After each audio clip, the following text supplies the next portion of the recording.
Qais atau Majnun, dia begitu mencintai Laila.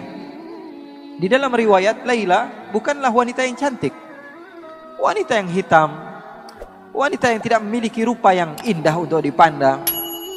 Tapi sebagaimana kata Imam Syafi'i, imam kita bersama, apa kata Imam Syafi'i? Wa 'ainur ridha 'an kulli 'aibin kalilah, walakin 'ainus sukhut tubdil masawiyah.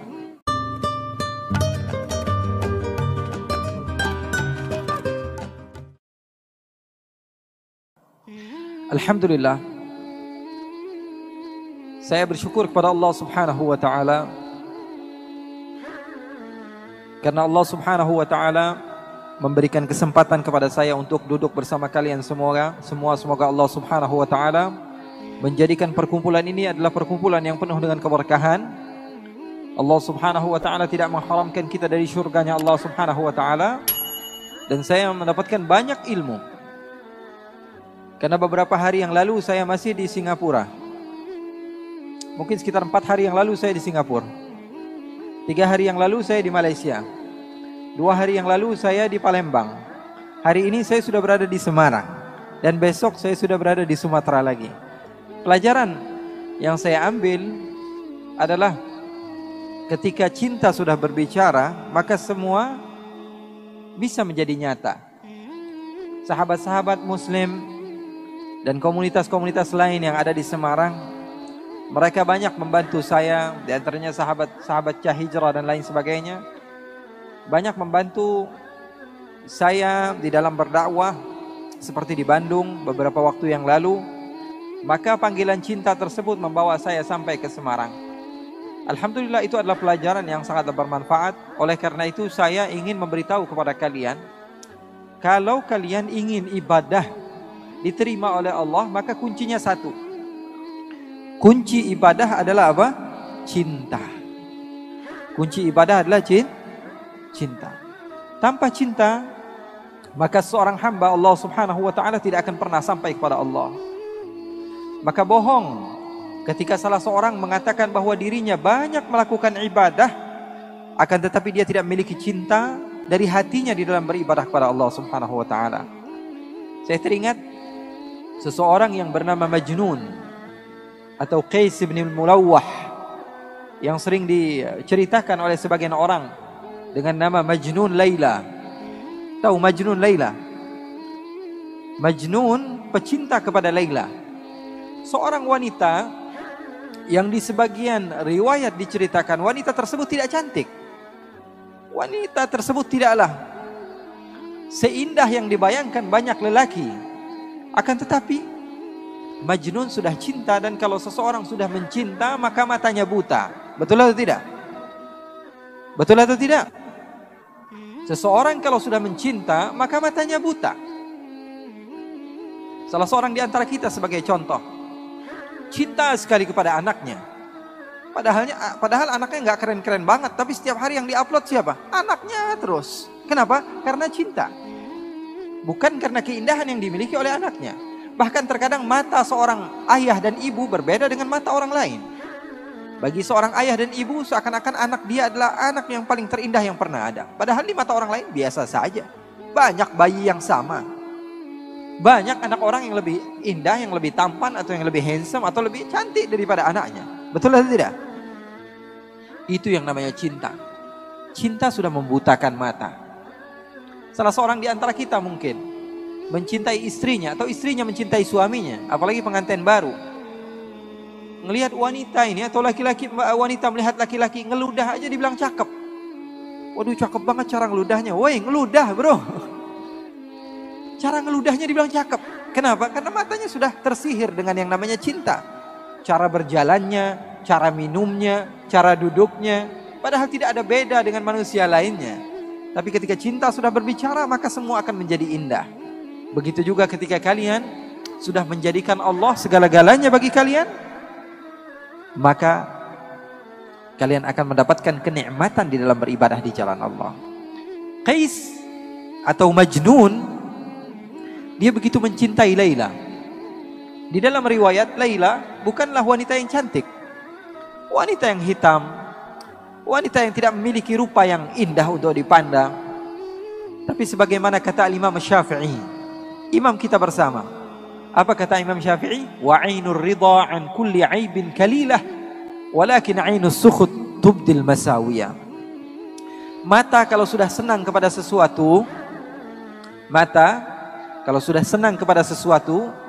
maka mata tersebut akan buta. Semua yang dipandang adalah keindahan, walaupun keburukan jadinya indah. Begitu juga mata kalau sudah benci kepada seseorang, kita nggak suka sama teman kita datang ke masjid, teman yang kita nggak suka, paling kita ngomongnya apa? Wah, ini anak paling caper, wah ini anak paling pengen dibilang soleh, wah ini anak paling pengen dibilang orang yang baik. Padahal orang jelas-jelasan datang ke tempat yang baik, tapi karena kita tidak ada cinta kepada dia, tidak ada respect kepada dia, maka yang jadi apa? Hasilnya buruk. Oleh karena itu cinta adalah segala-galanya. Pesan saya, kalau ingin mendapatkan kekhusyuan di dalam sholat, di dalam beribadah, utamakan cinta. Setelah itu baru kamu lakukan segala hal, dan kamu akan merasakannya dalam keadaan nikmat. Qais atau Majnun, suatu saat dia berjalan,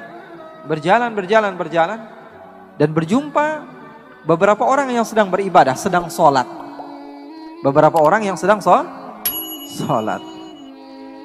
Lalu Qais ataupun Majnun ini menghampiri orang yang sedang sholat tersebut dan duduk di hadapan orang yang sedang sholat. Bayangkan, kalau kamu sedang sholat, tiba-tiba ada orang duduk di depan kamu, kira-kira khusyuk nggak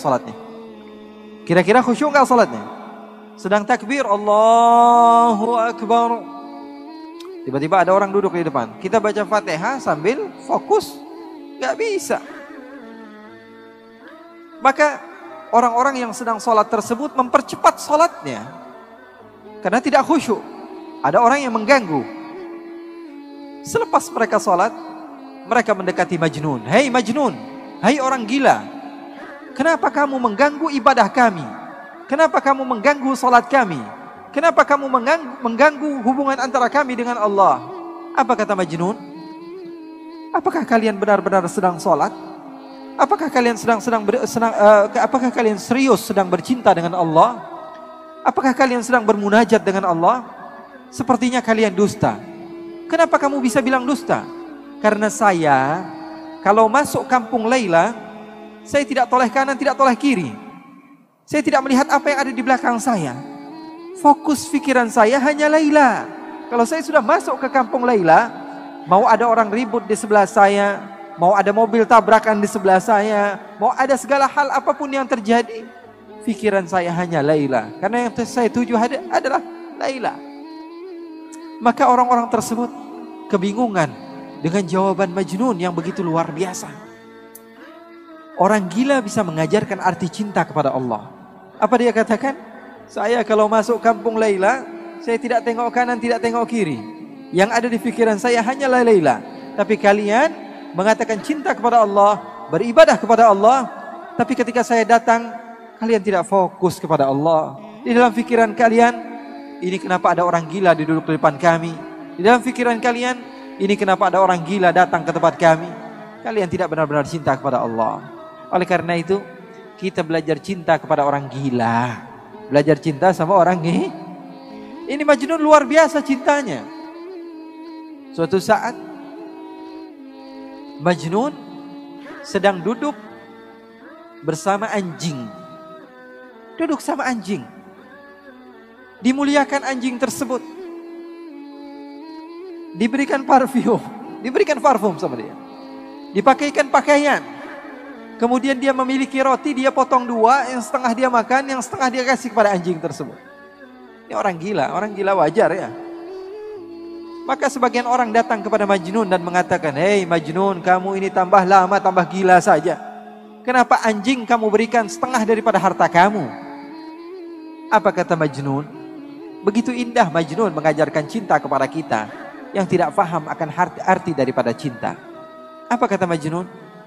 Saya memuliakan anjing ini karena saya tahu matanya pernah memandang kampungnya Laila. Saya memuliakan dia karena matanya pernah memandang kampung kekasih saya, maka saya mencintainya. Segala sesuatu yang berhubungan dengan kekasihnya, dia cinta kepadanya. Ini arti daripada cinta. Oleh karena itu ketika kalian mau mengagungkan Allah, mau bertakbir kepada Allah, kalian harus tahu hakikat ucapan kalian itu apa. Saya mengagungkan siapa? Cinta adalah segala-galanya. Dari cinta mampu seseorang menghasilkan mutaba'ah, pengikutan dan kesabaran. Makanya seorang ulama yang bernama Ash-Shibli, dia dipenjara. Lalu murid-muridnya datang. Apa yang dilakukan murid-muridnya? Membawakan hadiah, membawakan oleh-oleh, membawakan makanan, membawakan minuman, membawakan pakaian. Setelah sampai di lapas, di tempat di mana Al-Imam Ash-Shibli ketika itu ditahan, Al-Imam Ash-Shibli melihat ada batu di sampingnya, dia ambil, dia lempari murid-muridnya. Kemudian setelah dilempari semuanya pergi. Lalu beliau mengatakan, "Lau kuntum ahibbai law sabartum ala balai." Kalian pendusta ketika kalian mengatakan cinta kepadaku. Kalau kalian cinta pasti kalian sabar akan apa yang telah aku lempar kepada kalian. Jadi yang namanya cinta perlu kepada bukti. Dan dengan adanya cinta, maka kamu bisa mengagungkan Allah subhanahu wa ta'ala. Jadi para ulama, mereka berdakwah, mereka mengajarkan kepada umat untuk mengagungkan Allah dengan cinta. Makanya mereka bersatu bersama-sama. Tidak memandang yang satu daripada organisasi ini, daripada organisasi ini. Enggak. Semuanya satu, cinta kepada Allah subhanahu wa ta'ala. Oleh karena itu, saya berharap 2 hari kalian berkumpul di tempat ini. Atau sebagian sahabat ada yang baru datang, pulang daripada acara ini membawa ilmu. Membawa ilmu, setidaknya satu ilmu, satu poin yang paling penting kalian bawa ke rumah. Menjadikan perubahan bagi diri kalian. Untuk apa kita mengadakan acara-acara seperti ini kalau kalian tidak mendapatkan manfaat? Oleh karena itu setidaknya ada satu hasil, satu poin yang kalian bawa ke rumah kalian. Dari para guru-guru mulia yang sudah berbicara. Itu kalau ngundang satu saja susahnya luar biasa. Ini dikumpulkan semuanya di Semarang. Kerugian bagi kita kalau kita tidak mengambil ilmunya. Kalau kita cuma asyik-asyikan saja, kumpul sana kumpul sini, tidak. Kita ambil ilmu mereka. Wah, saya dapat poin penting dari ustadz ini. Wah, saya dapat poin penting dari Habib ini. Saya akan bawa pulang ke rumah saya. Merubah keadaan saya, keadaan keluarga saya. Oleh karena itu, hal yang ingin saya sampaikan dan tekankan kepada kalian, ketika cinta sudah bersama kalian, cinta kepada Allah, cinta kepada Nabi besar Muhammad SAW, maka yang kalian akan rasakan adalah keindahan di dalam beribadah. Anak kecil saja kalau kita ajarkan, "Nak, kamu kalau masuk waktu maghrib kamu harus sholat, masuk waktu isya kamu harus sholat," maka dia sholat. Karena apa? Karena perintah orang tuanya. Kalau orang tuanya sedang lalai, dia tidak sholat. Atau dia sedang asyik dengan gamenya. Misalnya dia sedang asyik dengan gamenya, dia bilang, "Bapak, nah sholat nak." "Iya mah." Dia kunci pintunya, pura-pura wudhu, dia pura-pura sholat. Kenapa? Karena dia melakukan ibadah karena apa? Karena perintah, bukan karena cinta. Tapi kalau anak kecil, dari semenjak kecil kita ajarkan cinta kepada Allah, cinta kepada Rasulullah, mau ibu bapaknya jungkel balik, mau ngapain terserah. Karena anak tahu, ini adalah amaliyah yang disukai oleh Allah, ini adalah amaliyah yang disukai oleh Rasulullah. Maka dia akan melakukan, mau diketahui bapaknya, ibunya, sebodoh amat. Makanya para sahabat Nabi, para tabi'in diajarkan bagaimana cinta kepada Allah, cinta kepada Rasulullah. Dan itu yang saya ingin tekankan kepada kalian. Pulang dari tempat ini membawa cinta. Cinta kepada sesama. Kalau di dalam ajaran agama Islam kepada non-muslim pun, kepada orang yang tidak beriman kepada Allah, kita harus mengajarkan kebaikan kepada mereka. Apalagi kepada orang yang beribadah kepada Allah. Karena kita tidak tahu amaliyah yang mana yang membuat kita mendapatkan pahala. Saya pernah loh di Kalimantan Timur, ada beberapa orang datang kepada saya, bilang, "Habib, saya buat kajian di Kalimantan Timur, di Balikpapan." Datang salah seorang di antara mereka mengatakan kepada saya, "Habib, saya sudah sekitar 2 atau 3 tahun masuk Islam." 2 atau 3 tahun masuk Islam. Saya tanya, "Alhamdulillah, kamu sudah menjadi mu'allaf dan kebahagiaan bagi saya. Apa penyebab kamu masuk Islam?" Apa jawabannya? "Saya pernah melihat instastory Habib di Instagram. Itu yang membuat hati saya berubah. Ingin mengenal kepada Allah. Saya bilang, saya saja lupa apa yang saya dakwahkan. Saya lupa apa yang saya tulis. Tapi bisa merubah seseorang. Karena kita tidak pernah tahu amalia apa yang kita apa yang kita buat sehingga merubah kehidupan orang. Pernah di Pangkal Pinang di daerah Sumatera, saya diundang di salah satu majelis. Keluar dari majelis tersebut, sebelum saya pulang, saya diajak ke tempat oleh-oleh.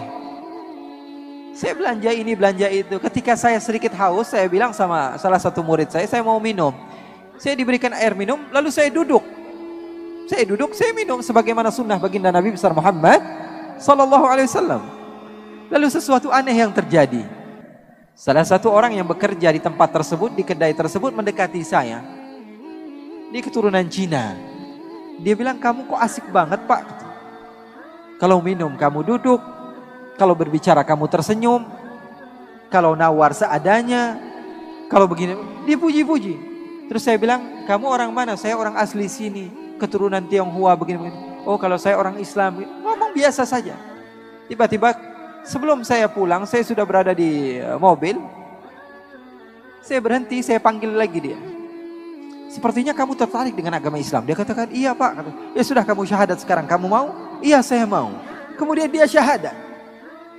Dia bersyahadat. Dan dia mengesahkan Allah dan beriman kepada Rasulullah SAW. Kepada sesuatu yang saya lakukan, yang mungkin saya tidak sengaja melakukannya. Atau sesuatu yang biasa, kita anggap biasa. Update. Ya, walaupun sebagian di antara kita followersnya cuma 3 ya. Tapi update saja. Siapa tahu dengan dakwah kamu tersebut seseorang memiliki perubahan. Hidupnya berubah, yang tadinya mereka seharusnya menjadi ahli neraka menjadi ahli syurga. Sebarkan cinta kemana-mana.